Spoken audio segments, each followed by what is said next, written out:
So guys ये principle of inheritance का बहुत ही शॉर्ट वीडियो होने वाला है, बहुत ही ज़्यादा, जिसे शॉर्ट वीडियो कहते हैं ना, वो होगा तुम्हारा। ठीक है, तो ये वीडियो ना मैंने पहले सोच रहा था कि उसके ऊपर अपलोड कर दूं, क्या नाम है, यूट्यूब शॉर्ट्स के ऊपर, बट मैं इसको मेन वीडियो में भी डालूंगा बिकॉज बहुत शॉर्ट होने वाला है।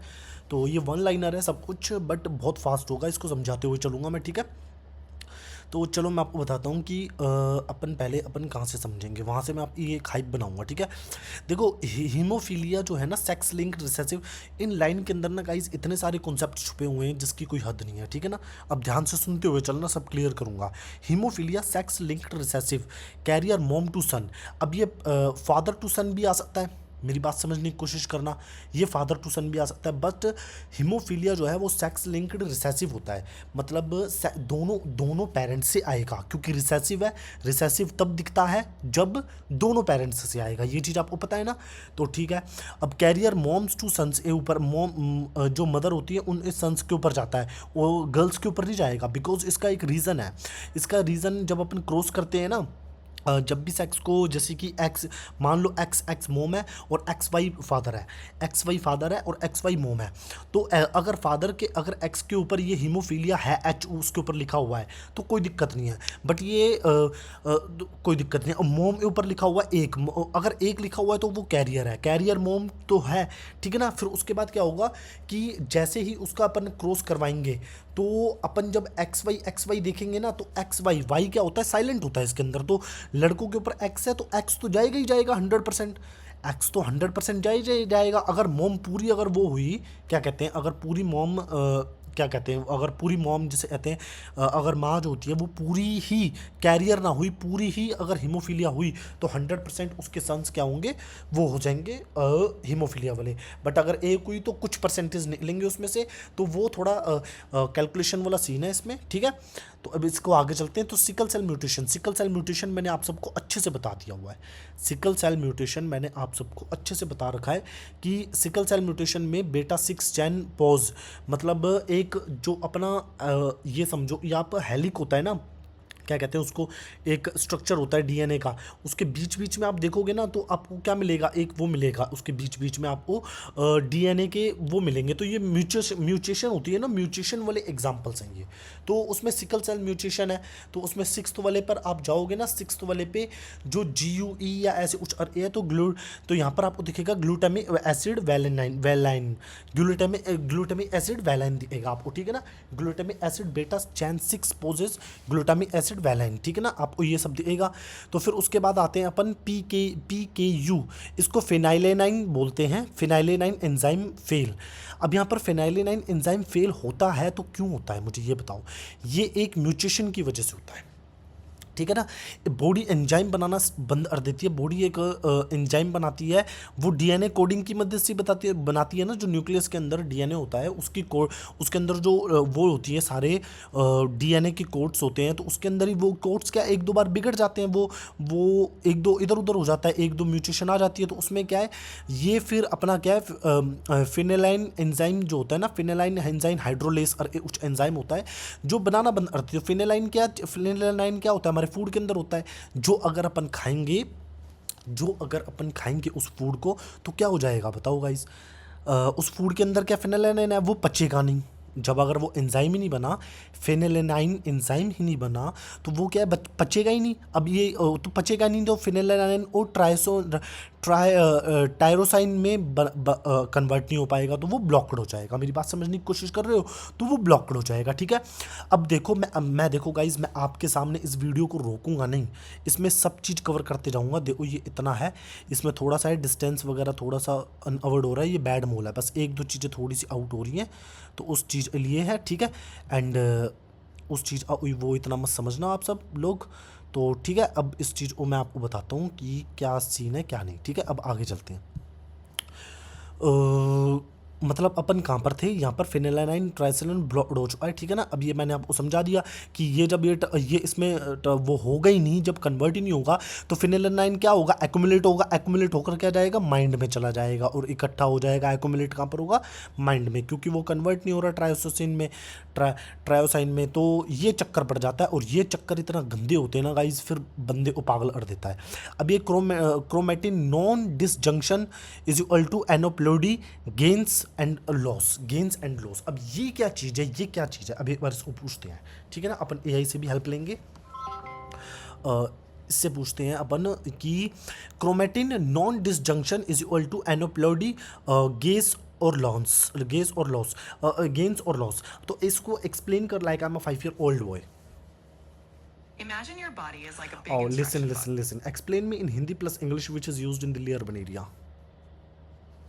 देख, जब हमारी बॉडी की इंस्ट्रक्शन बुक, जिसे हम क्रोमेटिन कहते हैं, ठीक से बटती नहीं है तो कुछ एक्स्ट्रा पेज आ जाते हैं या कुछ पेज गायब हो जाते हैं। इसका मतलब है या तो कुछ चीजें ज्यादा बनेंगी या कुछ कम, जिससे बॉडी में गड़बड़ हो सकती है। No, I can't understand. No, I can't understand. Explain me more openly, like I'm a 5 year old boy. कोई बात नहीं, मान लो तुम्हारे पास एक बुक है जिसमें पेज होते हैं, यही हमारी बॉडी की छोटी छोटी इंस्ट्रक्शंस हैं। अब सोचो, कभी कभी ये पेज ठीक से नहीं बढ़ते तो तुम्हारे पास कुछ पेज एक्स्ट्रा हो जाते हैं या कुछ गायब हो जाते हैं। जब ऐसा होता है तो बॉडी को कुछ चीजें ज्यादा या कम मिलती हैं और इससे दिक्कतें हो जाती हैं। No, again, बस again, explain me with another example. चल, एक और मजेदार उदाहरण लेते हैं। मान लो तुम्हारे पास एक खिलौनों का सेट है जिसमें तुम्हारे पास हर बार बराबर बराबर खिलौने होते हैं। अब एक दिन कुछ खिलौने एक्स्ट्रा आ जाते हैं या कुछ कम हो जाते हैं तो तुम्हारे सेट में गड़बड़ हो जाएगी। बस ऐसे ही जब हमारे शरीर में पेज यानी क्रोमोसोम एक्स्ट्रा या कम हो जाते हैं तो शरीर में चीजें सही बैलेंस में नहीं रहती। और इससे क्या क्या क्या सिम्टम्स हो सकते हैं हमको? जब ये गड़बड़ होती है तो बॉडी में कभी कुछ चीजें ज्यादा बनने लगती हैं या कुछ कम। मिसाल के तौर पर किसी का शरीर थोड़ा अलग तरीके से काम कर सकता है, जैसे विकास में थोड़ा फर्क, सीखने में दिक्कत या अच्छा शरीर के अच्छा किसी मुझे हिस्से अच्छा मुझे ये बता, एनोप्लोडी, एनोप्लोडी मतलब क्या होता है? गेन और लॉस लिखा हुआ है यहाँ पर, तो एक्सप्लेन कर इसको more openly, like I am a 5 year old boy. देख, एन्यूप्लॉइडी का मतलब है कि तुम्हारी बॉडी की छोटी छोटी इंस्ट्रक्शन पेज यानी क्रोमोसोम या तो कुछ ज्यादा हो जाते हैं, गेन, या कुछ कम, लॉस। मतलब सब पेज बराबर नहीं है और इससे शरीर को अपनी चीजें सही तरीके से बनाने में दिक्कत होती है। तो गाइज आप सबने सुन लिया होगा, आई होप आप सबने सुन लिया होगा। यहाँ पर क्या बोला है इसने, इसने बोल हमको क्या समझाने की कोशिश करी है कि क्रोमेटिन नॉन डिसजंक्शन, मतलब उसके जो जंक्शन होते हैं ना क्रोमेटिन के, जो क्रोमोसोम्स, थिंक करो तुम अपने माइंड में, और उसके बीच में जो प्रॉपर एक लाइनिंग चल रही होती है, उसमें लफड़ा होता है, उसमें चक्कर पड़ते हैं। अब उसमें चक्कर क्या पड़ते हैं, मेरी बात सुनो, उसमें चक्कर ये पड़ते हैं कि वो इधर थोड़ा या तो कुछ आकर ऐड हो गया या कुछ निकल कर गायब हो गया। तो क्रोमेटिड नॉन डिसजंक्शन है ये, तो क्रोमेटिड नॉन डिसजंक्शन है, इसको याद रखना, क्रोमेटिन नॉन डिसजंक्शन है। और उसमें क्या होता है, गेन और लॉस हो जाता है, एनोप्लोडी आ जाती है।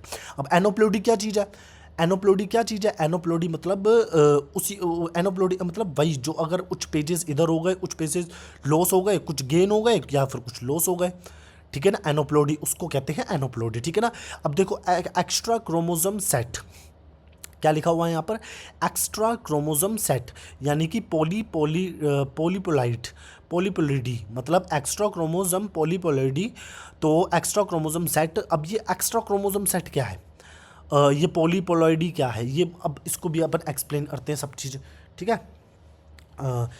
तो यहाँ पर पूछते हैं इससे, ये मुझे बता कि एक्स्ट्रा क्रोमोसोम, ये plus extra chromosome set is equal to पॉलीपोलॉइडी।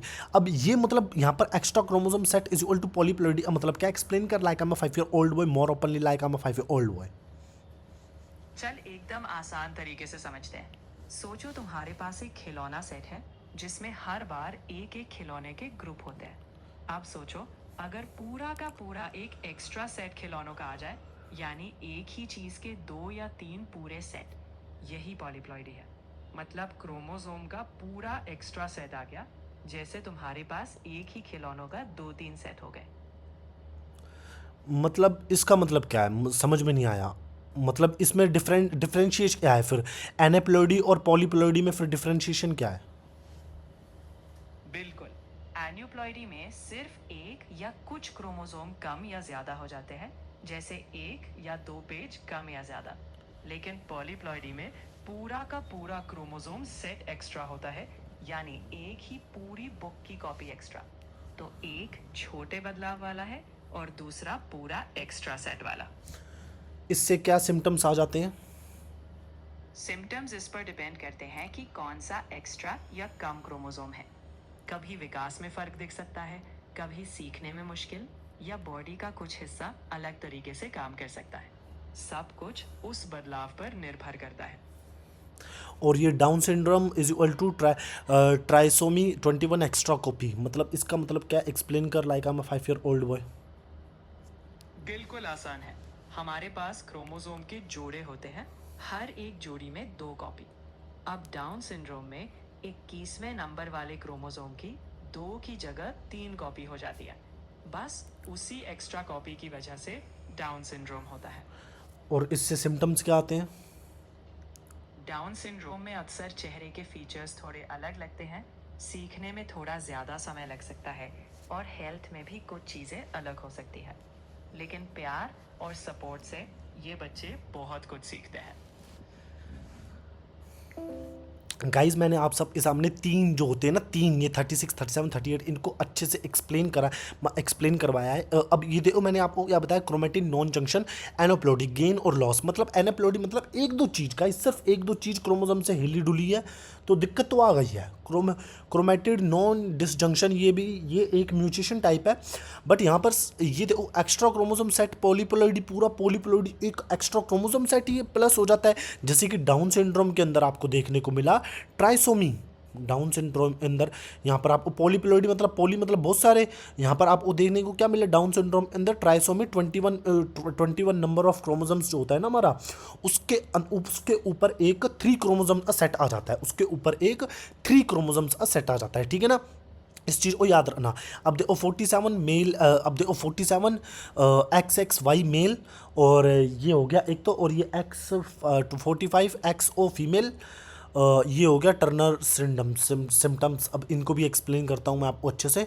और gene straight part, gene multiple effects, polyploidy, honey bee, तो इसको थोड़ा सा ही बचे 58 MS, ठीक है। कंसिस्टेंसी के साथ रहो। ऊपर वाले मैं अभी आपको एक्सप्लेन करके जाऊँगा, हीमोफीलिया से ऊपर ये मायोटिक डिस्ट्रोफिल है, सब चीज़ अभी फटाफट करते हैं, ठीक है।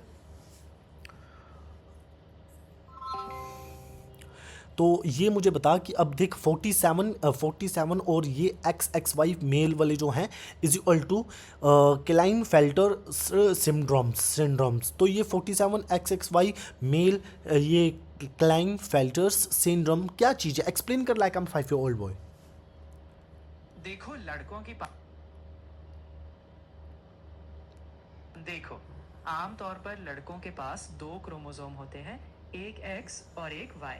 लेकिन क्लाइनफेल्टर सिंड्रोम में लड़के के पास एक एक्स्ट्रा X क्रोमोसोम आ जाता है, तो उनके पास कुल 47 क्रोमोसोम हो जाते हैं, जिनमें 2 X और एक Y होता है। इससे उनका शरीर थोड़ा अलग तरीके से बढ़ता है, लेकिन वो भी बहुत कुछ कर सकते हैं। इससे इनफर्टिलिटी आ जाती है मेरे हिसाब से, और शरीर क्या क्या क्या हो सकता है इससे, मुझे ये बता। हाँ, सही पकड़ा। क्लाइनफेल्टर सिंड्रोम में अक्सर इनफर्टिलिटी हो सकती है, यानी बच्चे होने में मुश्किल। शरीर में थोड़ी कम मसल्स, कभी कभी ज़्यादा लंबाई, और कुछ हार्मोन की कमी हो सकती है। लेकिन सही सपोर्ट और ट्रीटमेंट से तो वो अपनी फीमेल लाइफ तो फीमेल जैसा भी बिहेव करते हैं वो? नहीं, ऐसा नहीं है कि वो फीमेल जैसा बिहेव करते हैं, वो लड़के ही होते हैं। बस कुछ शारीरिक बदलाव होते हैं, जैसे हार्मोन में थोड़ा फर्क, मसल्स या बालों में बदलाव, लेकिन उनका पहचान पुरुष ही रहती है। बट एक अंदर से फीलिंग लाइक फीमेल आती है उनको, आई थिंक।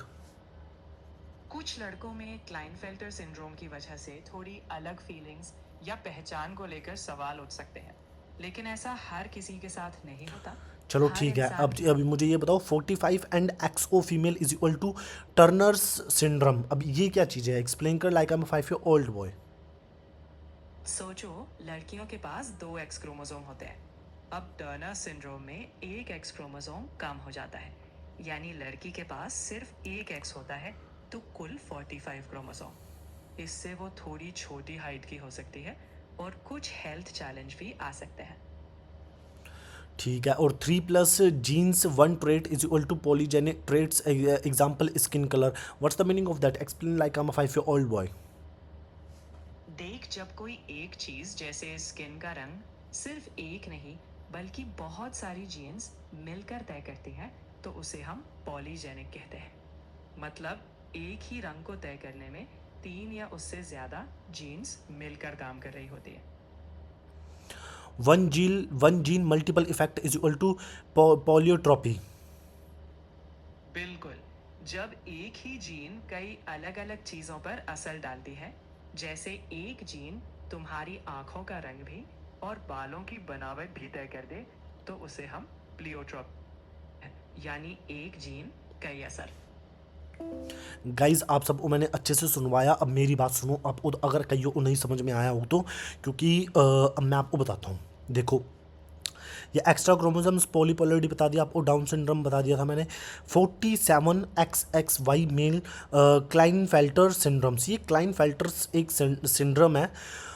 इसमें एक क्रोमोसोम्स जाकर जुड़ जाता है, एक क्रोमोसोम्स जाकर जुड़ जाता है, यानी कि ये क्या हो रही है, ये एनोप्लोडी हो रही है। ये क्या हो रही है, क्रोमेटिन नॉन नॉन डिसजंक्शन एनोप्लोडी हो रही है। यहाँ पर एक क्रोमोसोम्स आकर जुड़ गया। यहाँ पर क्या हुआ, एक क्रोमोसोम आकर जुड़ गया।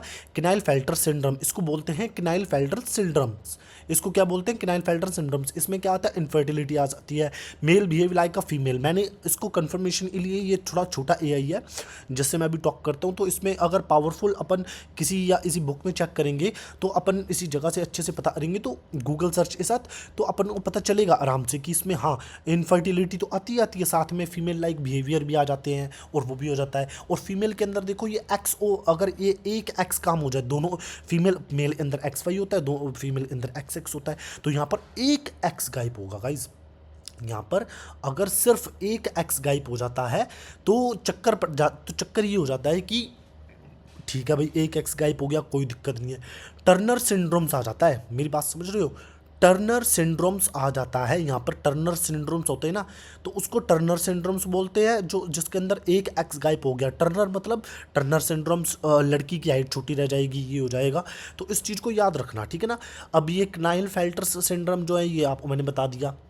ओके गाइस, अब ये 41 वाला मैं आपको बताता हूँ कि क्या सीन है। 41 वाला 41 है जो, इसमें 3+ जीन्स, 3 से ज़्यादा प्लस जीन्स, काफ़ी सारे जीन्स होते हैं, और 1 ट्रेट, पॉलीजेनिक ट्रेट। ये पॉलीजेनिक अपन ने पहले भी पढ़ा था, पॉलीप्लाइडी, जिसमें अंदर एक पूरा एक्स्ट्रा क्रोमोसोम सेट आ जाता है। पॉलीप्लाइडी तो एक ये हो गया, पॉलीप्लाइडी मतलब पूरा। अब ये देखो, इन ना यहाँ पर लफड़े पड़ते हैं एग्जाम्स के अंदर। यहाँ पर पॉलीप्लाइडी और भी है, यहाँ पर 2-3 आ रहे हैं। एक तो पॉलीप्लाइडी फुल एक्स्ट्रा क्रोमोसोम सेटअप आ जाता है, और यहाँ पर क्या है, एक सेकंड, पॉलीजेनिक। यहाँ पर 3 जीन्स पॉलीजेनिक। यहाँ पर जेनिक का तो चलो समझ में आ जाता है, ये जीन्स वाला बात हो रही है। तो पॉलीजेनिक 1 ट्रेट, स्किन कलर की बात हो जाएगी। नॉर्मल सी बात है, जब अगर स्किन कलर कोई तय करना होगा हमने, जब अपन को कोई अगर स्किन कलर तय करना होगा अपनी बॉडी का, तो उसमें अपन पॉलीजेनिक ट्रेट्स ही देंगे, ठीक है ना। उसमें अपन पॉलीजेनिक ट्रेट्स ही देखेंगे, बस, उससे ऊपर कुछ भी नहीं देखने वाले, ठीक है। तो 3 genes 1 trait, 3 genes 1 trait, polygenic traits is equal to example skin colour, और स्किन कलर वगैरह जो भी हो गया ये, ठीक है ना। अब 1 gene multiple effect is equal to pleiotropy. अब एक जीन होगा, मल्टीपल इफेक्ट दिखाएगा। मेरी बात सुनना, एक जीन होगा, मल्टीपल इफेक्ट दिखाएगा। जैसे कि मान लो वही हमारे हेयर का कलर तय कर रहा है, वही हमारी आइज़ का कलर तय कर रहा है, तो वो पॉलीट्रॉपी दिखा रहा है। और पॉलीजेनिक ट्रेट्स, ये पॉलीट्रॉपी दिखा रहा है। अब यहाँ पर ट्रॉपी जो होगा ना, जो जिसमें ट्रॉपी लिखा, पॉलीप्लॉइडी, यहाँ पर पूरा वो आ जाता है, एक्स्ट्रा क्रोमोसोम्स। और पॉलीट्रॉपी में क्या हो जाता है, पूरा एक जीन, पूरा एक वो दिखाता है, मल्टीपल इफेक्ट्स दिखाता है हमको। मतलब मल्टीपल जो इफेक्ट्स होते हैं ना, वो दिखाता है अपन को, ठीक है ना। 1 जीन मल्टीपल इफेक्ट्स होता है, वो दिखाता है, ओके। और पॉलीजेनिक ट्रेट्स क्या होता है, ये स्किन कलर होता है, जो कि पॉलीजेनिक तो अपन समझ में आ जाएगा, बट ये ना ये दोनों में लफड़ा पड़ सकता है, एक तो इस वाले में एंड एक इस वाले में। आपको यहाँ पर टाइप करके दिखा सकता आई आकाश कोई तरीके से, बट कोई ऑप्शन अभी आ नहीं रहा यहाँ पर, बट चलो छोड़ो, कोई नहीं, ऐसे ही समझो यहाँ से। तो ये जो है ना, ये पॉलीपोलॉइडी एक सेट ऑफ क्रोमोसोम्स पूरा सेटअप करवाता है, ठीक है। अब ये जो है, और ये वन जीन जो है मल्टीपल इफेक्ट, पहली वन जीन जो है मल्टीपल इफेक्ट दिखाएगा आपको पेलियोट्रॉपी, ठीक है ना। अब ये पॉलीजेनिक तो आपको समझ में आ जाएगा। और कैलन फेल्टर सिंड्रोम क्या है बताओ मुझे, कैलन फेल्टर सिंड्रोम क्या है बताओ। इसमें गाइस मैं आपको लर्न भी करवाऊंगा, ये नहीं कि एक ही बार में यहाँ से समझा निकल गया और ये कर गया। इफ़ आई गारंटेड आपको ये बैठ के अलग से लर्न करने की ज़रूरत नहीं पड़ेगी, क्योंकि आप मेरे संग अगर आप स्टडी करोगे तो इसी वीडियो में। और ये जो मैंने आपको चीज़ निकाल के दी है ना, सिर्फ और सिर्फ 58, ये मैंने एक अच्छे से पता करा कर जो भी है कुछ भी करके, मतलब इनको अच्छे से एक्नॉलेज करके, तो इनको 1 से 58 तक पूरा क्या है चैप्टर कवर है इसके अंदर, फुल चैप्टर कवर है गाइस, फुल चैप्टर। कौन सा चैप्टर कवर है? Full principle of inheritance. एक भी ऐसी लाइन नहीं है जिसमें कुछ मिस हो, बस अंदर के कॉन्सेप्ट थोड़े खुले नहीं हुए वो, बट रिवीजन के लिए ये मैक्स पावरफुल है, मैक्स पावरफुल जिसे बोलते हैं ना, वो है गाइस। एंड क्लाइन फेल्टर सिंड्रोम ये होता है, टर्नर सिंड्रोम्स ये होता है, क्लाइन फेल्टर सिंड्रोम्स ये होता है। क्लाइन फेल्टर सिंड्रोम्स बॉयज़ के लिए होता है, टर्नर सिंड्रोम्स फीमेल के लिए होता है, टर्नर सिंड्रोम्स फीमेल के लिए होता है, टर्नर सिंड्रोम्स फीमेल के लिए होता है। इस चीज़ को याद रखना, जिसके अंदर टर्नर सिंड्रोम्स के अंदर क्या हो रहा है, टर्नर सिंड्रोम्स के अंदर 45 क्रोमोसोम्स हो रहे हैं, एक्सओ आ रहा है, ओ जहाँ पर कोई एक्स ही गायब कर दिया, ठीक है ना, वहाँ पर क्या हो गया, एक क्रोमोसोम्स खत्म कर दिया गया है सेक्स वाला। ट्रेंड यहाँ पर क्या बोला, टर्नर सिंड्रोम्स।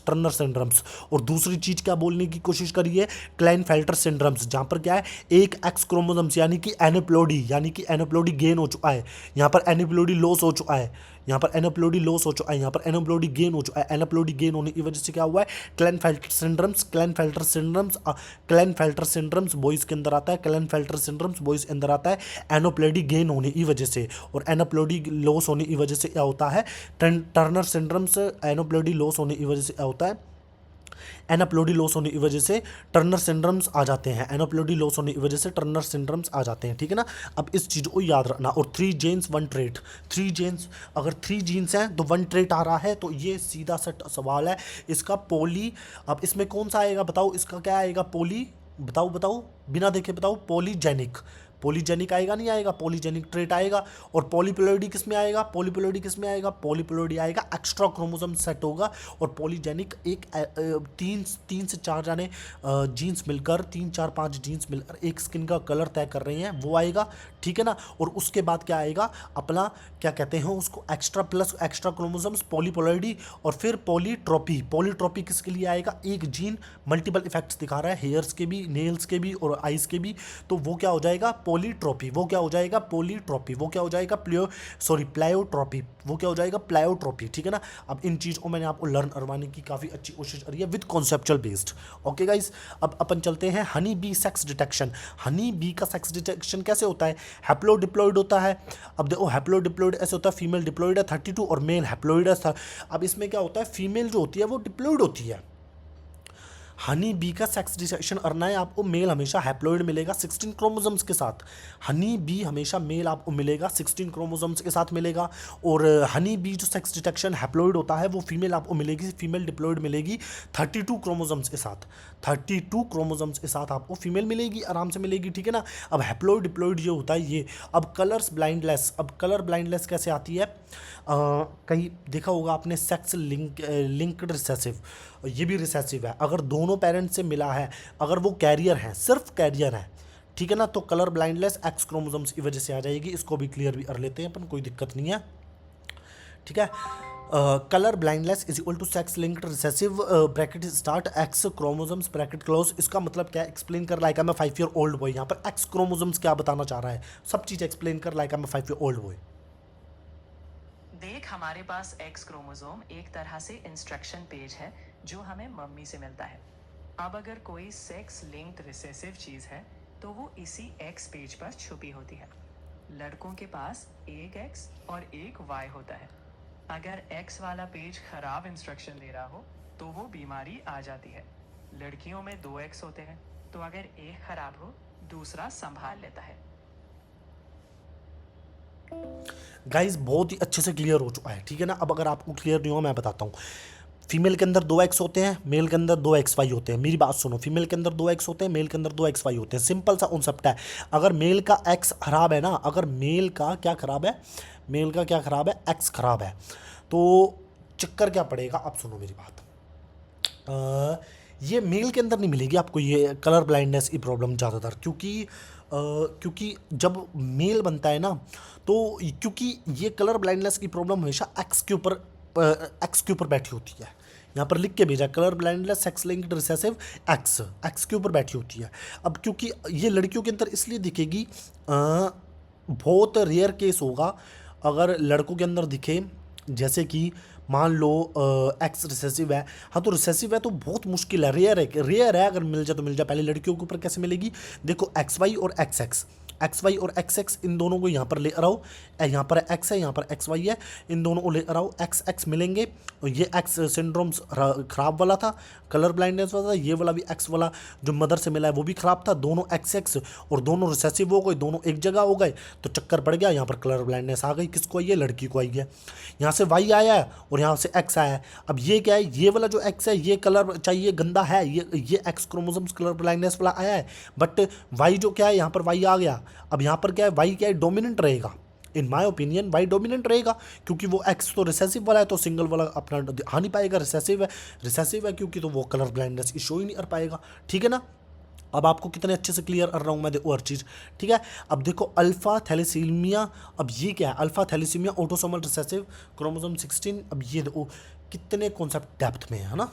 अब इसको मैं आपको अभी क्लीन करता हूँ। मैंने जब ये पढ़ ली हुई है चीज़ें, मुझे फिर भी पूछना पड़ रहा है। तो alpha thalassemia is equal to autosomal recessive dash chromosome 16, और फिर उसके बाद HPA1 और एंड HBA2। अब ये क्या चीज़ है, मुझे समझ में नहीं आया। एक्सप्लेन कर like I am 5 year old boy.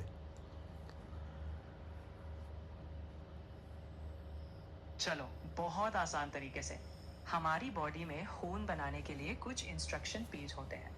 Thalassaemia तब होता है जब क्रोमोसोम 16 पर, जहां ये इंस्ट्रक्शन होते हैं, कोई प्रॉब्लम आ जाती है। ये ऑटोसोमल रिसेसिव है, यानी मम्मी पापा दोनों से खराब इंस्ट्रक्शन मिले तो ही होता है। HbA1 और HbA2 बस वो इंस्ट्रक्शन वाले हिस्से हैं जो खून का एक हिस्सा बनाते हैं, और जब वो सही नहीं बनते तो खून ठीक से काम नहीं करता। मुझे यहाँ पर ये एक्सप्लेन कर, अल्फा थैलेसीमिया क्या चीज़ होती है, अल्फा थैलेसीमिया क्या होता है, मुझे ये एक्सप्लेन कर दे अच्छे से खुलकर। अल्फा थैलेसीमिया का मतलब है कि तुम्हारे खून में जो ऑक्सीजन ले जाने वाला हिस्सा है वो ठीक से नहीं बन रहा। इसे बनाने वाली इंस्ट्रक्शंस क्रोमोसोम 16 पर होती है। जब कुछ इंस्ट्रक्शंस ठीक से काम नहीं करती तो खून में ऑक्सीजन ढोने वाले हिस्से कमज़ोर बनते हैं, जिससे शरीर में थकान, कमज़ोरी और कभी-कभी खून की कमी हो सकती है। नहीं नहीं, मुझे ये समझ में नहीं आई। अल्फा थैलेमीसिया मतलब इसमें RBCs कम हो रही हैं, यानी कि एनीमिया की प्रॉब्लम यहाँ पर क्रिएट हो रही है, हैं? हाँ बिल्कुल, अल्फा थैलेसीमिया में रेड ब्लड सेल्स यानी आरबीसी अच्छी तरह नहीं बन पाते, क्योंकि उन्हें बनाने की इंस्ट्रक्शन में गड़बड़ होती है। इस वजह से शरीर में खून की कमी हो जाती है, जिसे एनीमिया कहते हैं। यानी शरीर में ऑक्सीजन कम पहुंचती है, थकान रहती है और कमजोरी महसूस होती है। तो यहाँ पर ये सिकल सेल्स भी तो यही करते हैं ना, सिकल सेल्स और एक तो सिकल सेल्स और ये अल्फा थैलेमीसिया एक ही चीज़ है क्या फिर? नहीं, ये दोनों अलग चीजें हैं। सिकल सेल्स में खून के लाल कोशिकाओं की शेप बदलकर सिकल यानी हंसिए जैसी हो जाती है, जिससे ब्लड फ्लो में दिक्कत होती है। जबकि अल्फा थैलेसीमिया में लाल कोशिकाएं कम बनती हैं या कमजोर होती है। दोनों में खून की कमी होती है, पर कारण और असर अलग अलग है। तो क्रोमोसोम 16 HbA1 और HbA2 यहाँ पर कुछ लफड़ा, यहाँ पर कुछ चेंज होता है, तो इस वजह से अल्फा थैलेमीसिया चेंज होता है और हीमोग्लोबिन बनना बंद हो जाता है, मतलब RBCs बनना बंद हो जाती है, कम हो जाती हैं, है ना। और सिकल सेल्स के अंदर चक्कर ये पड़ता है कि वो एक चांद की शेप जैसी हो जाती हैं और फिर वो बनती तो अच्छी हैं बट चांद की शेप वाली बनती हैं और फिर वहाँ पर ऑक्सीजन भी नहीं ले जा पाती और फिर कई जगह इकट्ठी भी हो जाती है ना, यही कहानी है ना। बिल्कुल सही समझा तुमने। अल्फा थैलेसीमिया में क्रोमोसोम 16 पर जो इंस्ट्रक्शंस हीमोग्लोबिन बनाने के लिए होती है, उनमें गड़बड़ होने से आरबीसी कम या कमजोर बनती है। जबकि सिकल सेल्स में आरबीसी बनती तो है पर उनकी शेप चांद की तरह हो जाती है। इस वजह से वो ठीक से ऑक्सीजन नहीं ले जा पाती और कहीं कहीं ब्लॉकेज भी कर देती है। यही दोनों में फर्क है। अच्छा तो मुझे एक चीज़ और बता, यहाँ पर क्रोमोसोम 16 में ही फ़र्क आएगा दोनों का कारण से क्रोमोसोम 16 वो नंबर वाला ही बनेगा ना, क्योंकि अगर कुछ ऐसा चेंज हो गया कि मान ले वो चांद वाली बनाने लग गया, सिकल सेल्स बनाने लग गया, ठीक है, सिकल्स आरबीसीज बनाने लग गया, तो यहाँ पर चल मैंने वो चीज़ समझ ली, ठीक है, ये 16 क्रोमोसोम्स पे ही हो गया और 16 क्रोमोसोम्स पे ही ऐसा नंबर लग जाएगा जो अल्फ़ा थैलेमीसिया वाला काम हो जाएगा, जैसे मान ले बनाने ही कम कर दी, तो ये दोनों काम एक ही क्रोमोसोम नंबर पर होते हैं। नहीं, दोनों अलग अलग है। अल्फा थैलेसीमिया क्रोमोसोम 16 पर होता है लेकिन सिकल सेल्स क्रोमोसोम 11 पर होती है। इनकी गड़बड़ी अलग अलग जगह और अलग तरह से होती है, इसलिए दोनों के कारण और असर अलग अलग है। जो गाइज मेरे जो डाउट्स यहाँ पर क्रिएट हुए थे वो मैंने यहाँ पर क्लीन करे हैं तुम्हारे लिए सब कुछ, क्योंकि अल्फ़ा थैलेमीसिया और ये सिकल सेल और हेमोफीलिया, ये भी हेमोफीलिया भी है। हेमोफीलिया में तो क्या हो जाता है, सिंगलर्स क्रोमोसोम्स यहाँ पर, मतलब यहाँ पर तो क्लोटिंग बंद, मतलब क्लोटिंग नहीं होती, यहाँ पर तो क्लोटिंग वाला सीन है, ठीक है ना, यहाँ पर तो क्लोटिंग वाला सीन है, तो कैरियर मॉम्स टू सन जल्दी जाता है, क्योंकि एक्स एक्स मैंने आपको बताया था ना, अच्छे से एक्सप्लेन करा था। चलो मैं आपको ये बताता हूँ अल्फ़ा थैलेमीसिया अब क्या सीन है। अल्फ़ा थैलेमीसिया एक ही काम है अल्फ़ा थैलेमीसिया का। अल्फ़ा थैलेमीसिया मतलब अल्फ़ा थैलेमीसिया आरबीसीज नहीं बन रही हैं गाइज, आरबीसीज नहीं बन रही हैं। पहले तो ये देखो क्यों नहीं बन रही है। 16, ये देखो 16 जो क्रोमोसोम है ना, ये देखो 16 जो क्रोमोसोम है, ये मैं हाईलाइट कर रहा हूँ। 16 क्रोमोसोम्स HbA1 और HbA2 की वजह से हो रहा है गाइज ये, क्योंकि ये जो एरिया है ये आरबीसीज को बनाने वाला एरिया है। ये कोडिंग जो है ये बोलता है कि अपन को हीमोग्लोबिन प्रोटीन बनाना है और वो आरबीसीज अब प्रोटीन है और वो प्रोटीन बनेगा तब जाकर वो आरबीसीज यहाँ से तैयार होंगी, ठीक है ना। HB लिखा हुआ है ना, HB मतलब हीमोग्लोबिन A1 और A2। अगर यहाँ पर कोई चक्कर पड़ता है, यहाँ पर कोई लफड़ा पड़ता है तो हीमोग्लोबिन बनना कम हो जाती है। और अल्फ़ा थैलेमीसिया 2 बार बोलो, 3 बार बोलो, alpha thalassaemia, alpha thalassaemia, alpha thalassaemia, alpha thalassaemia, alpha thalassaemia होता है, अल्फ़ा थैलेमीसिया होता है, अल्फ़ा थैलेमीसिया होता है, alpha thalassaemia, alpha thalassaemia, alpha thalassaemia, alpha थैलेमी। अब यहाँ पर ये ऑटोसोमल रिसेसिव, ये क्या चीज़ है ऑटोसोमल रिसेसिव, दोनों पेरेंट्स से आ रही है। मैं इसको इतना हाईलाइट क्यों नहीं कर रहा, पिछली बार भी काफ़ी एक्सप्लेन करा मैंने, क्योंकि दोनों पेरेंट्स से आ रही है। एक तो मदर और फादर दोनों से आती है। अगर एक्स वाई में से एक्स पर अगर कुछ भी हो और उसमें मदर वाले में भी एक्स में दोनों आ गए तो फिर ये यहाँ पर ये क्रोमोसोम्स का नंबर बिगड़ेगा और दोनों में से नंबर बिगड़ने के बाद अल्फ़ा थैलेमीसिया अपना, जो अल्फ़ा थैलेमीसिया है वो अपना काम करना कर देगा बंद। समझ में आ गई, अल्फ़ा थैलेमीसिया अपना काम करना कर देगा बंद, ठीक है ना। अल्फ़ा थैलेमीसिया की ये कहानी है, ठीक है ना। यहाँ पर अच्छा हुआ अपन हाईलाइट करने लग गया, मैं थोड़ा आपको अच्छे से समझ में आ रहा होगा। अब देखो मैं आपको ये सिकल सेल्स अब बता देता हूँ। ये सिकल सेल्स जो होते हैं ये क्या चीज़ है। सिकल सेल्स उस सिकल सेल म्यूटेशन बेटा सिक्स्थ पोजीशन पर होता है और ये सिक्स्थ पोजीशन पर किसकी सिक्स्थ पोजीशन पर, क्रोमोसोम नंबर 11 की सिक्स्थ पोजीशन पर होती है ये कहानी, जहाँ पर ग्लूटामिक एसिड बनता है और वेलेनाइन बन जाता है। वेलेनाइन मतलब चांद जैसी शेप का आरबीसी बनती है और ग्लूटामिक एसिड ऐसे बनता है और सिक्स्थ पोजीशन पर होता है। यहाँ पर अगर इससे आगे देखेंगे तो यहाँ पर प्रोटीन आता है, ठीक है ना, मेरी बात ध्यान रखना। तो सिकल सेल म्यूटेशन क्या चीज़ है, सिकल सेल म्यूटेशन क्या चीज़ है बताओ मुझे। सिकल सेल म्यूटेशन मतलब क्रोमोसोम नंबर 11 पर होती है और उसके कोडिंग में इसमें चेंज आते हैं, जहाँ पर प्रोटीन, यहाँ पर पता है क्या बन रहा होता है, यहाँ पर दोनों ग्लूटामिक एसिड बनते हैं शायद, हाँ मुझे याद है जहाँ तक, पर यहाँ पर विलाइन बन जाता है, एक विलाइन बन जाता है, जिससे क्या होता है कि क्रोमोसोम्स, और ये सिक्स्थ पोजीशन पर हो रहा है सारा काम, ये म्यूटेशन अब प्रॉब्लम आ रही है, ठीक है ना, जो मैंने आपको बताया उसमें।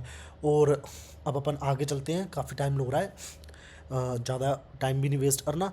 तो अपन अब क्या है यहाँ पर honey bee sex determination, alpha thalamus, सब चीज़ समझा दी।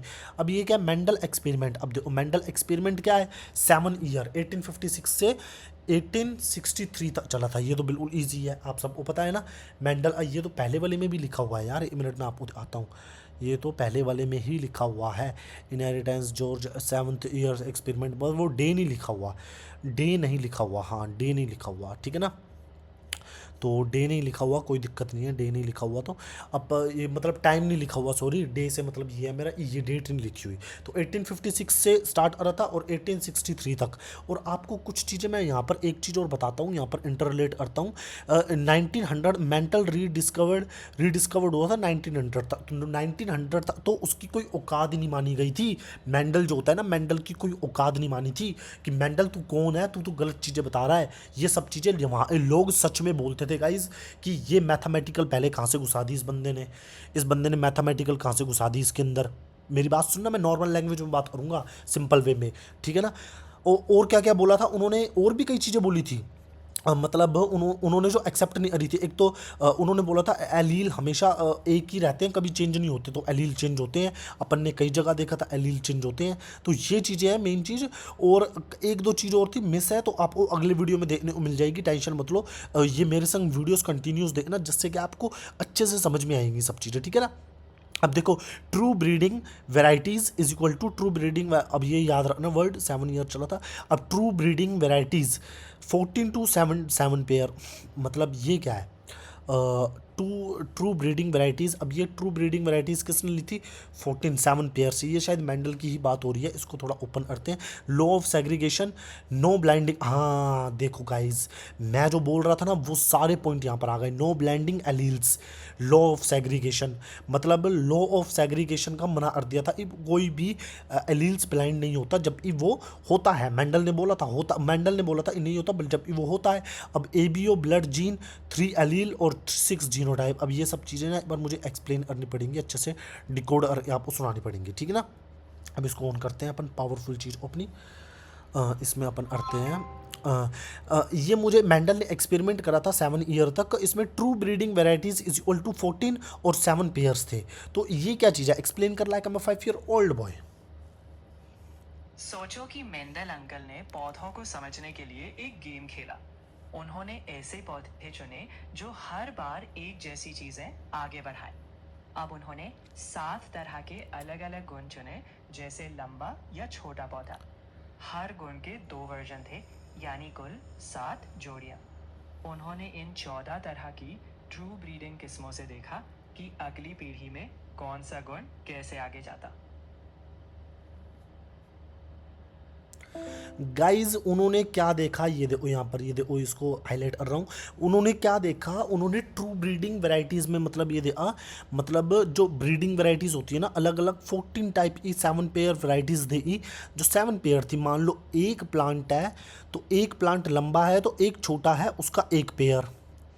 एक प्लांट के पी का कलर अगर येलो है और उसका ग्रीन है, दूसरा, या फिर येलो रिंकल्ड है तो एक पेयर, ठीक है ना। और उसके बाद अगर अपन एक ग्रीन, जो ग्रीन होता है ना, ग्रीन पी है और एक येलो पी है, पूरा राउंड है दोनों, तो ये हो गया 3 पेयर। ऐसे उन्होंने टोटल 7 पेयर लिए थे, जिसमें से 14 पार्ट्स थे, ठीक है ना। 14 पार्ट्स थे और ट्रू ब्रीडिंग करवाई थी उन्होंने, ठीक है ना। इस चीज़ को, नंबर को याद रखना बस, और कोई दिक्कत नहीं है, ठीक है ना। अब आपको ये वाला बताता हूँ, लॉ ऑफ सेग्रीगेशन क्या चीज़ होती है और क्या नहीं होता, ठीक है।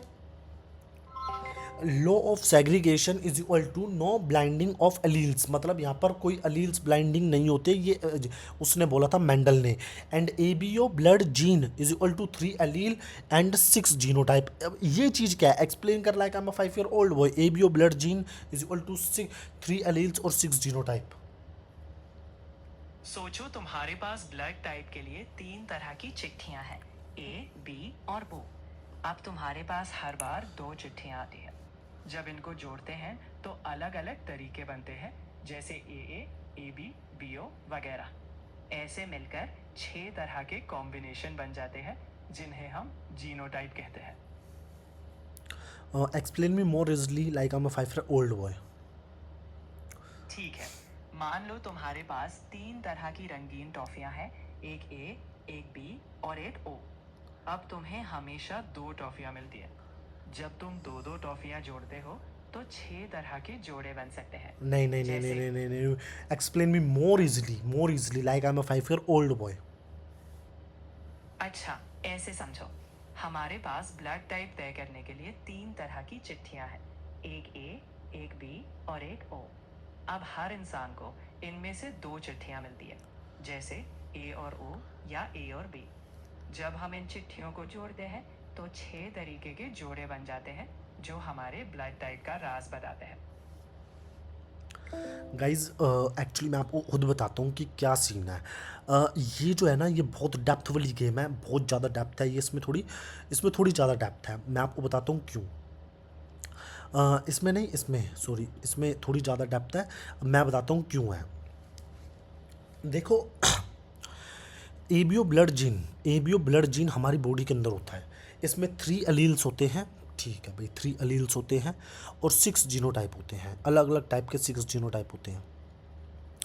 3 अलील्स कैसे होते हैं और 6 जीनोटाइप ऐसे होते हैं, ये चीज़ समझ में नहीं आ रही ना।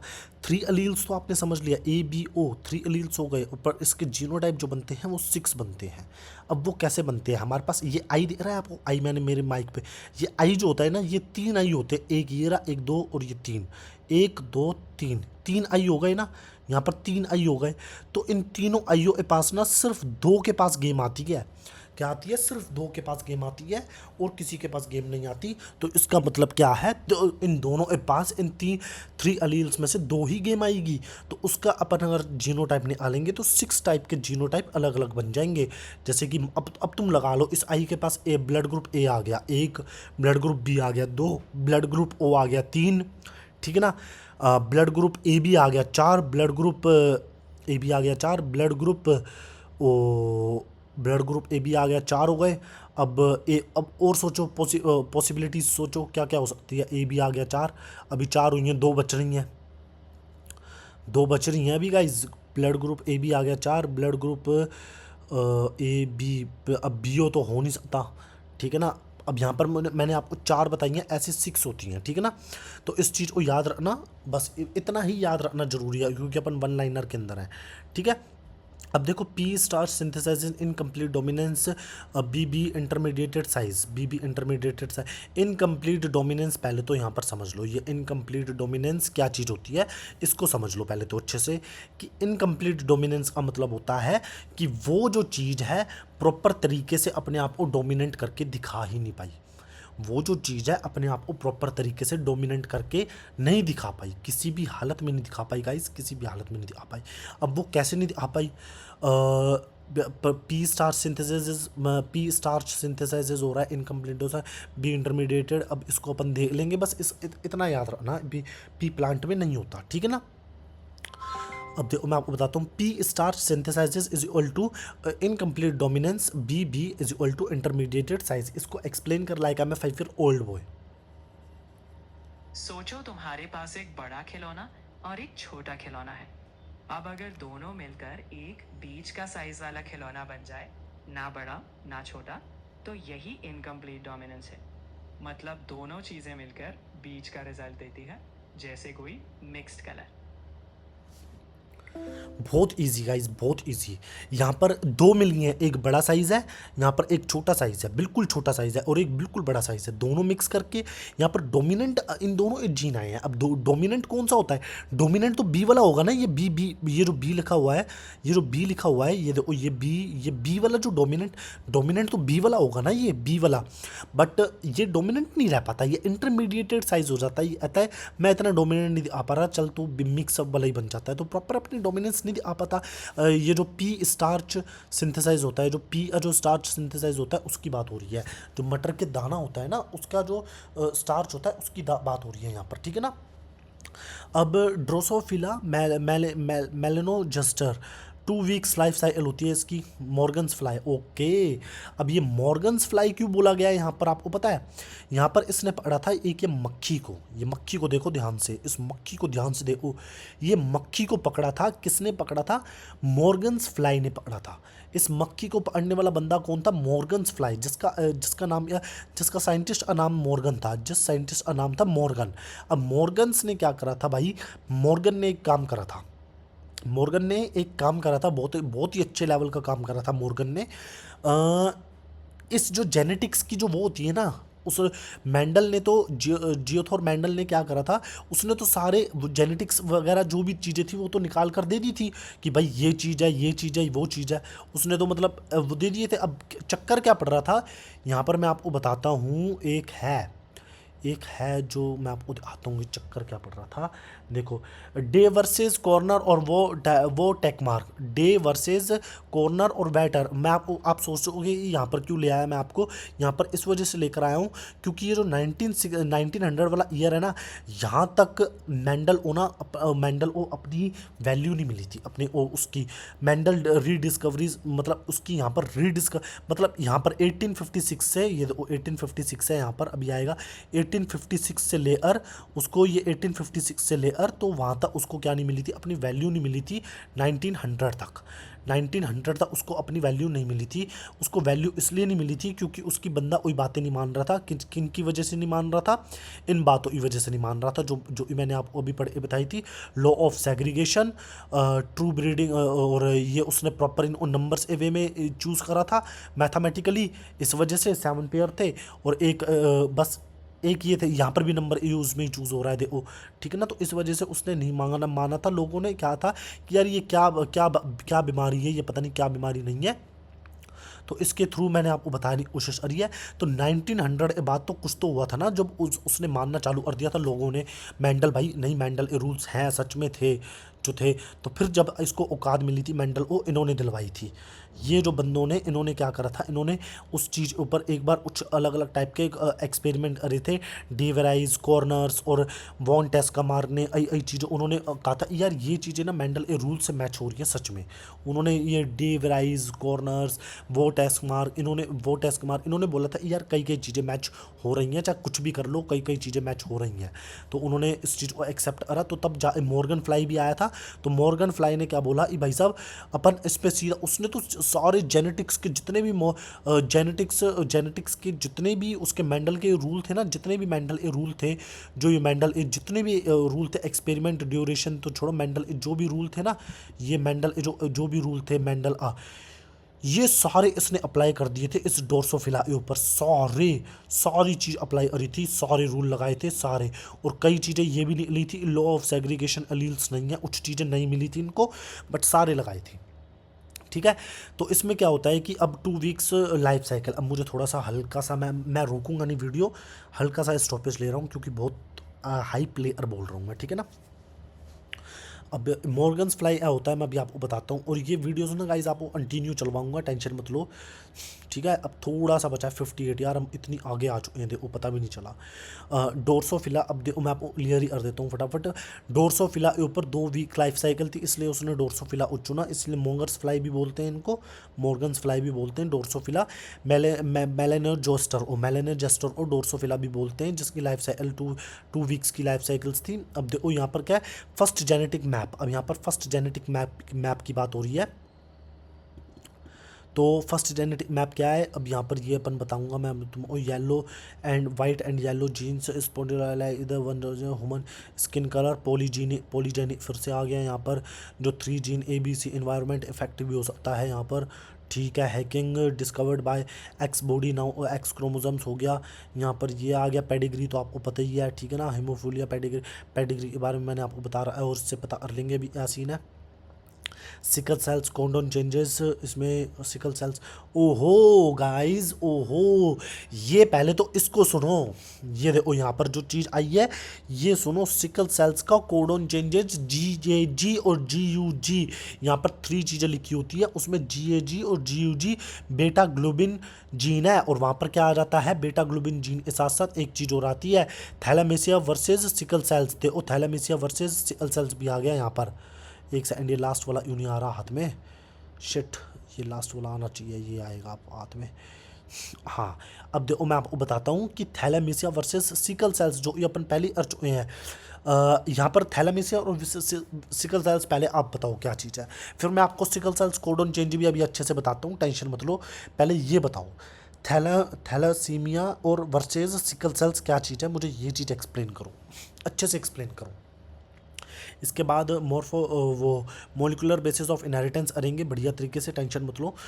ये थोड़ा सा ही बचा है अब। थैलेमीसिया वर्सेस सिकल, थैलेमीसिया के अंदर मैंने क्या बोला था, थैलेमीसिया के अंदर मैंने क्या बोला था, सिकल सेल्स के अंदर क्या बोला था, चांद जैसी शेप बन जाती है, क्रोमोसोम 16 नंबर पर थैलेमीसिया होता है, बोला था ना, HbA1 HbA2 लिखा हुआ था यहाँ पर क्रोमोसोम्स नंबर 16 पर, जो कि क्या काम करता है, क्या काम करता है थैलेमीसिया, थैलेमीसिया क्या काम करता है बताओ, और सिकल सेल्स क्या काम करता है, चांद जैसी शेप बना देता है, क्रोमोसोम्स नंबर 11 पर काम होता है इसका, 6th पोजीशन पर काम होता है इसका, होता है ही नहीं होता 6th पोजीशन पर काम, 6th पोजीशन पर म्यूटेशन डिफरेंशिएशन आ जाता है, ठीक है ना। और यहाँ पर क्या होता है, थैलेमीसिया पर थैलासीमिया पर क्या हो जाता है बताओ मुझे, थैलासीमिया पर क्या हो जाता है, थैलामीसिया पर वो जो 16 वाले पर 16 क्रोमोसोम्स पर आरबीसीज बनना ही बंद हो जाती हैं, हो जाती है कि नहीं हो जाती, बस यही सीन है और कुछ भी नहीं है गाइस, और कुछ भी नहीं है, लिटरली बता रहा हूँ, ठीक है।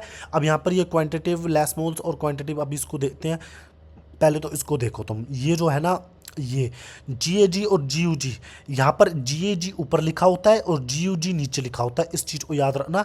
तो ये क्या होता है, ये बता रहा हूँ, ये वाला सिर्फ देखो मैं आपको बताता हूँ, ये वाला ये mRNA है, और ये जो ऊपर वाला है ये इसका पूरा वो है, ठीक है ना, कोड है, जो जेनेटिक कोड होता है ना, ये है जेनेटिक कोड, ये है, और इसके नीचे mRNA आएगा, तो GAG की जगह GUG आ जाएगा, जो कि बेटा ग्लोबिन जीन है, जो कि क्या है, बेटा, इसका नाम क्या है, बेटा ग्लोबिन जीन है, बेटा ग्लोबिन जीन, दो बार बोलो, बेटा ग्लोबिन जीन, जिसको क्या बोलते हैं, बेटा ग्लोबिन जीन बोलते हैं, इस चीज़ को अच्छे से एक्नॉलेज कर लो, बेटा ग्लोबिन जीन बोलते हैं, और सिकल सेल्स कोडन चेंज यहाँ पर होता है, ये होता है। अब देखो सिकल सेल्स का इस कितना इंपॉर्टेंट है, कितनी बार आया थैलामीसिया वर्सेस सिकल सेल्स, कितनी बार आया, क्वांटिटेटिव लैसमोल्स पर, इसको अभी क्लियर करते हैं क्वांटिटेटिव लैसमोल्स को। Thalassaemia versus sickle cells is equal to quantitative लैसमोल्स वर्सेस क्वालिटेटिव बैड मोल। अब ये क्वांटिटेटिव लैसमोल और क्वालिटेटिव बैड मोल, इसका मतलब क्या है, एक्सप्लेन कर like I am 5 year old boy. देखो, सिकल सेल में दो तरीके की दिक्कतें होती हैं। एक तो ये कि खून की अच्छी गोल सेल्स कम बनती हैं, मतलब कम मात्रा में होती हैं, यानी क्वांटिटेटिव लेस। और जो सेल्स बनती हैं उनकी क्वालिटी खराब होती है, क्योंकि वो गलत आकार की होती है, यानी क्वालिटेटिव बैड। मतलब ना ठीक से सेल्स बनती है, ना जो बनती है वो सही तरीके से काम करती है।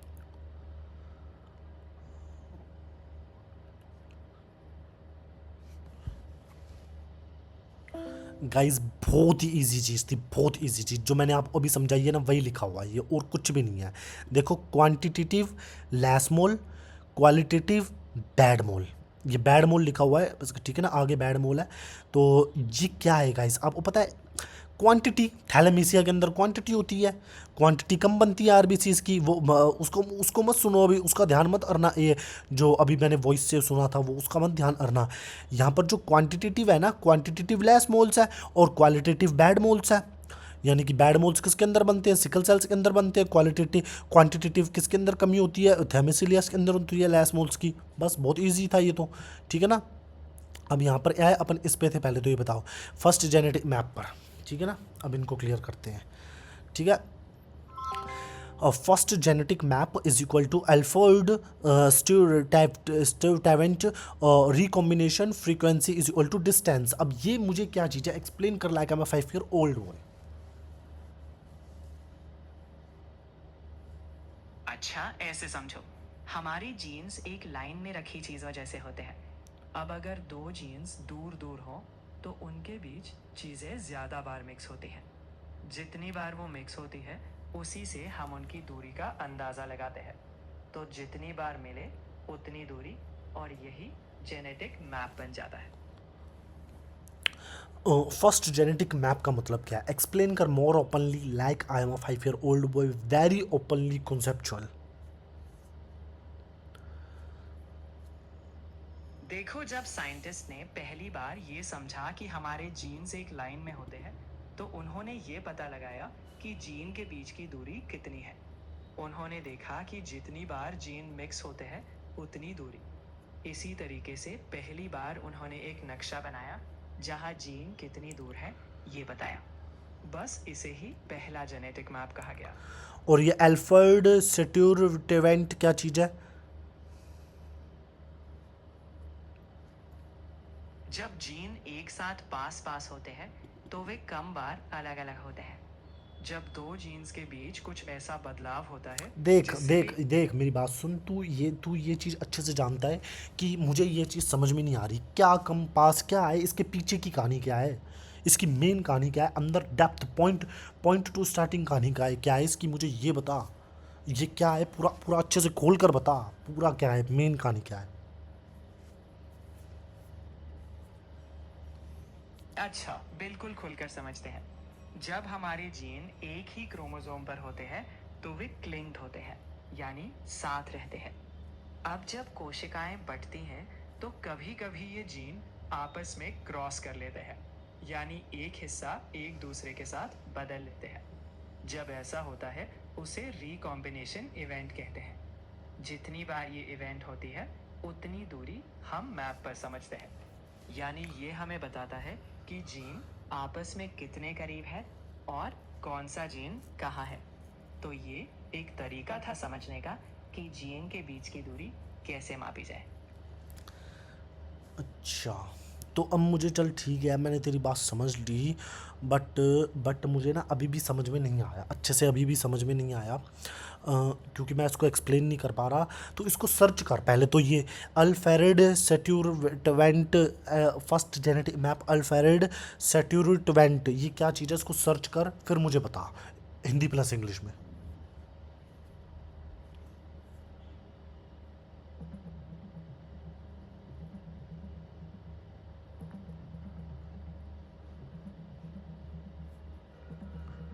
अल्फ्रेड स्टर्टवेंट ने 1913 में पहला जेनेटिक मैप बनाया था। उन्होंने ये समझा कि जीन एक क्रोमोसोम पर कितनी दूरी पर है, इस आधार पर कि वे कितनी बार एक दूसरे से अलग होते हैं। जितनी बार जीन अलग हुए उतनी ज्यादा दूरी मानी गई। उन्होंने इसे फल मक्खियों पर प्रयोग करके समझा था। यही पहला लिंकेज मैप था जिसने दिखाया कि जीन्स के बीच की दूरी कैसे मापी जाती है। गाइज, इसमें कॉन्सेप्चुअल क्लैरिटी नहीं मिल रही अपन, ओह ठीक है, नहीं मिल रही ना, कोई बात नहीं। इसकी कॉन्सेप्चुअल क्लैरिटी मैं आपको अभी दिखाऊंगा, बट मुझे थोड़ा सा अब टाइम दो। अब मैं आपको कुछ चीज़ें ऐसी दिखा रहा हूँ जो थोड़ी सी अजीब हैं। हाँ, ये मेरी मैक है, मैं जिसके अंदर आपको स्टडी करवाता हूँ। तो इसमें क्या है, मैं आपको एक एक जो अपनी मैम है उनसे थोड़ा एक्नॉलेज लेते हैं इस चीज़ को। तो थोड़ी देर के लिए मैं इसको पॉज कर सकता हूँ, मैं इसको अभी चेक करता हूँ पहले तो। अब देखो मैं आपको बताता हूँ, इसको थोड़ा सा ना मुझे पॉज करना पड़ेगा या तो